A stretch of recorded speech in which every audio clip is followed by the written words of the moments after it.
Pengalaman horor ini memberikan pesan bahwa jangan kebanyakan begadang ya, Cong. Dengerin, Cong, ya. Fokus, dengerin nih. Ini kisah pengalaman horor dari Mas Rio saat Mas Rio kuliah dulu, ya. Mas Rio ini orangnya tuh memang kalau pulang kuliah tuh nggak langsung pulang. Dia itu akan nongkrong dulu sama teman-temannya, sama Ivan, Rizky, Sony, dan dia, si Rio, ya. Suatu malam, ketika pulang dari nongkrong, Mas Rio dan Sony ini pulang bareng seperti biasa karena rumah mereka satu arah, ya kan? Jalan sebenarnya jalan ini adalah jalan yang sering kali mereka lewati. Setiap malam pulang ya mereka lewat situ, ya kan? Dan biasanya jalan itu tuh selalu rame, tapi entah mengapa malam itu hujan rintik-rintik dan Rio merasa bahwa kayaknya suasananya aneh nih, gitu, ya kan? Tapi dia tidak mau memikirkan panjang. Tapi karena sudah sering lewat situ, si Rio jadi tidak menggubris suasana aneh yang dia rasakan malam itu. Jalan tetap awalnya beriringan, kemudian si Sony ini ngajak, ayo makan dulu yuk, lapar nih. Kebetulan mereka memang belum makan dari siang, ya kan? Jalan nih akhirnya mereka depan belakang, si Rio belakang, Sony depan, naik motor masing-masing. Tiba-tiba jarak yang tidak terlalu jauh, Sony berhenti motornya, disamperilah sama Rio. Kenapa Son motornya? Gak tahu nih, tadi kayaknya aku melindes polisi tidur besar sekali, kata si Sony. Heran dong, mana ada polisi tidur di jalan raya, iya kan? Dan selama mereka lewat situ memang gak pernah ada polisi tidur. Dicari-cari juga gak ada polisi tidur, atau kayu yang menghalang juga gak ada gitu. Tapi mereka gak mau kepikiran, sudahlah, ya udah kita istirahat dulu aja. Kalau misalnya motor kamu kenapa-napa, dicek nih. Aduh, kenapa apa? Gimana ya? Kayaknya motor aku kayak natap gitu, karena Sony yakin dia tuh nabrak polisi tidur tuh besar sekali, katanya gitu. Nah, di saat mereka berhenti, Rio celingkukan nih, lihat kanan, lihat kiri, noleh. Lihatlah dia ada lampu nih kelap-kelip, ada sebuah warung. Terus Rio bilang, ayo Son, kita ke warung situ dulu deh, ayo kita makan dulu aja, gitu. Oke, mereka jalan lagi, menghampiri si warung itu. Ketika Rio sudah memarkir motornya, dia turun dari motor, kesandung si Rio ini. Dilihat itu ada papan kilometer, ya, papan kilometer nyandung kakinya. Dia gak mau ngupris, mungkin karena lapar, sudah malam juga, posisinya tuh setengah 12 malam. Mereka masuk ke dalam warung. Di warung itu ada suami istri. Terus ditanyain sama si istri, mau pesan apa mas? Gitu.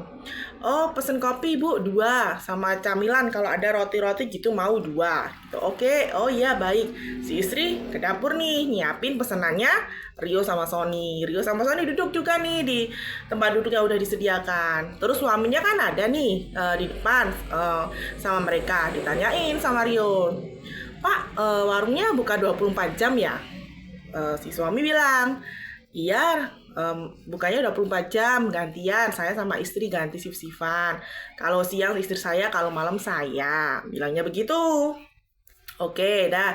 Gak lama kemudian kopi sama si roti itu datang, dimakanlah. Terus si istri itu ibunya tuh nyeletuk, Mas, aku bikinin tahu isi ya, bilang gitu. Kayaknya enak nih hujan rintik-rintik makan yang anget-anget. Setuju dong Rio, ya kan? Oh iya bu, nggak apa-apa. Dibikinilah tahu isi, teng, sudah. Terus disediakan lagi ke mereka, disajikan, mereka makan. Sudah kan, udah selesai makan, nggak berapa lama mereka bayar.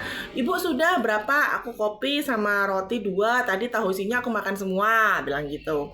Oh iya, totalnya 20.000 mas, udah dibayar nih sama Rio. Terus tanpa ngomong apa-apa lagi, mereka kembali lagi nih, ngambil motornya, mau perjalanan pulang lagi kan.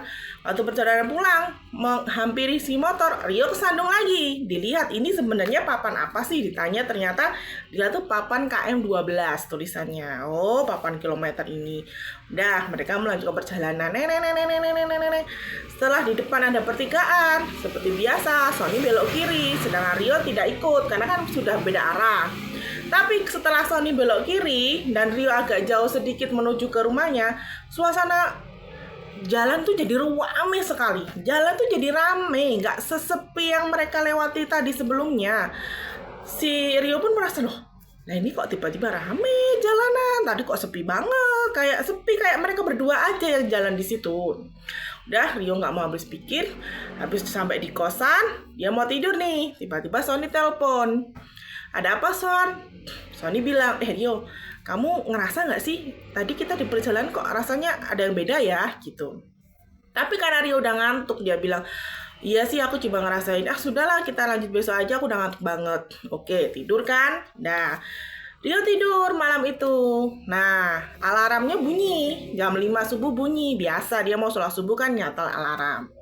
Jam 5 subuh dia bunyi, antara sadar dan tidak sadar dia tuh kayak ngerip-ngerip gini. Ngerip gini loh, karena dengar suara alarm itu. Dia lihat itu ya, di pojok kamar kosnya. Di pojok kamar kosnya itu ada berdiri suami istri yang punya warung tadi itu. Tapi dengan muka yang pucat sekali. Tapi Rio mikir, aku mimpi apa enggak ya? Mimpi apa enggak ya? Akhirnya karena dia ngerasa nggak berat sekali untuk membuka mata, dia tidur lagi kebelabasan sampai jam 7 pagi. Setelah bangun, siap-siap, dia akhirnya berangkat lagi kan.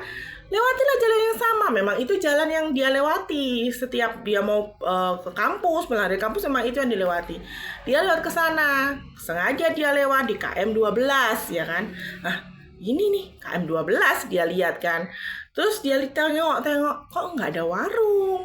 Tapi di situ tuh ada agak jauh ke dalam tuh ada memang gubuk rumah. Tapi gubuknya sudah bolong-bolong, sudah tidak berpenghuni lah. Kayaknya sudah lama tidak ada yang nempatin gitu. Karena penasaran, Rio nyamperin lah, agak maju sedikit, ada warung yang sudah buka, disamperin lah di sana. Sambil ngopi, Rio ngobrol sama pemilik warung di situ. Ibu, di sini kalau malam sepi ya, Bu? Si ibu warung bilang, enggak Mas, di sini selalu rame. Karena ini jalan buat truk, jadi selalu rame, bilang gitu. Pertama, lagi pertanyaan kedua, Rio mengatakan lagi, oh iya Bu, di situ sebelah situ KM 12 itu ada warung kah? Kok sudah nggak buka ya? Bilang gitu.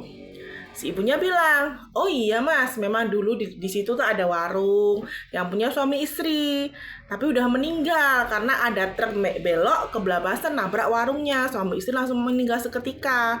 Nah itu masih ada bekas warungnya, tapi sudah nggak ada yang berani nempatin di sana, bilang gitu. Nah, si Rio langsung beneran Bu? Itu di KM 12 tuh warungnya sudah nggak pernah buka. Nggak pernah Mas, warungnya nggak pernah buka. Orang sudah meninggal yang punya, bilang gitu. Sampai 3 kali ditanya, beneran Bu? Loh, iya Mas kok nggak percaya sih? Lihat aja mana ada warung buka di situ. Itu bangunan warung itu memang sudah nggak pernah buka lagi. Orangnya udah meninggal gitu. Si Rio langsung deg. Akhirnya dia flashback nih apa yang terjadi semalam, dari suasana nggak enak yang dialami sepanjang jalan. Terasa suasana kok jadi tiba-tiba jalan tuh jadi sepi padahal biasanya rame. Sampai dia ketemu si suami istri pemilik warung. Dan akhirnya di sini Rio notice bahwa memang saat mereka di warung itu, si suami istri ini ekspresinya datar memang. Ekspresinya datar dan wajahnya memang pucet. Akhirnya Rio pun sadar, oh berarti yang tadi pagi aku lihat di kamar aku itu bukan mimpi. Memang aku didatengin sama si bapak ibu itu. Ya, makanya kalian jangan suka begadang ya.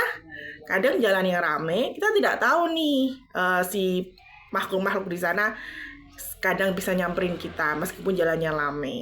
Oke ya, jadi begitu pengalaman horor dari Rio. Semoga menghibur kalian. Kalau kalian punya pengalaman yang sama, bisa DM aku atau tulis di kolom komentar.